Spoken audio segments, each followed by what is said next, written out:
اللہ کی نظر میں سب سے زیادہ عزت دار کون ہے؟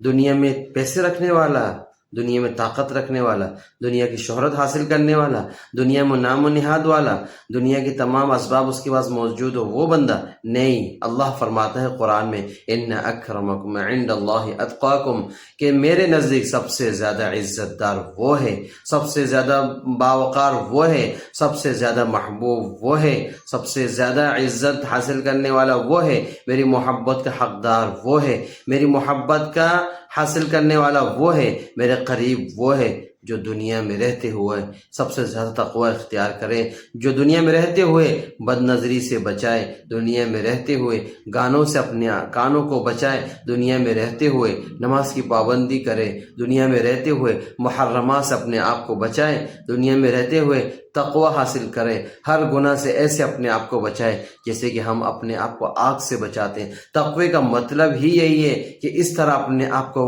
پرہیز کرنا، اپنے آپ کو اس طرح دور رکھنا جس طرح ایک انسان اپنے آپ کو آگ سے دور رکھتا ہے، آگ سے ڈرتا ہے، اس طرح تقوی اختیار کرنے والے بندے کو کہتے ہیں جو گناہوں سے بھی اس طرح دور رہے جس طرح آگ سے ہم دور رہتے ہیں، آگ کے قریب بھی نہیں جاتے کہ وہ آگ ہم کو جلا دے گی۔ اسی طرح انسان اللہ کے ڈر و خوف کی وجہ سے اپنے آپ کو بد نظری سے بچا لیتا ہے، اپنے آپ کو گانا سننے سے بچا لیتا ہے، اپنے زبان کو غیبت سے بچا لیتا ہے، اپنے آپ کو تکبر سے بچا لیتا ہے، اپنے آپ کو نماز چھوڑنے سے بچا لیتا ہے، اپنے آپ کو زندگی کو ضائع کرنے سے بچا لیتا ہے، اپنے وقت کو ضائع کرنے سے بچا لیتا ہے، ہر وقت اپنے اللہ کو راضی کرنے کی فکر کرتا ہے، رات ہو دن ہو، مجمع میں ہو انفرادی میں ہو، خوشی میں ہو غم میں ہو، جوانی میں ہو بڑھاپے میں ہو، جس حالت میں بھی ہو اس حالت میں وہ صرف یہ فکر کرتا ہے کس طرح میرا اللہ مجھ سے راضی ہو جائے، میرا اللہ مجھ سے کیا چاہتا ہے،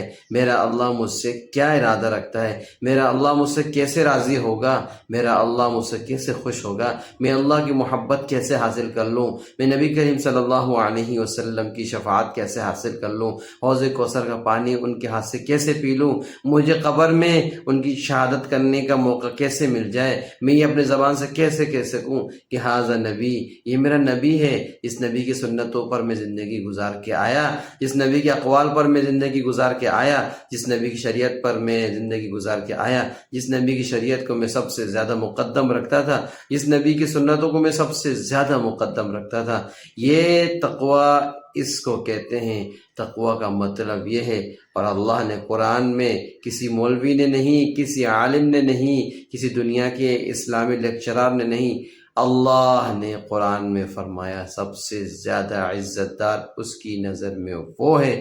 جو دنیا میں تقوی حاصل کر لے، دنیا میں اپنے آپ کو تمام گناہوں سے بچانے کی کوشش کر لے، وہ اللہ کے نزدیک سب سے زیادہ محبوب ہے۔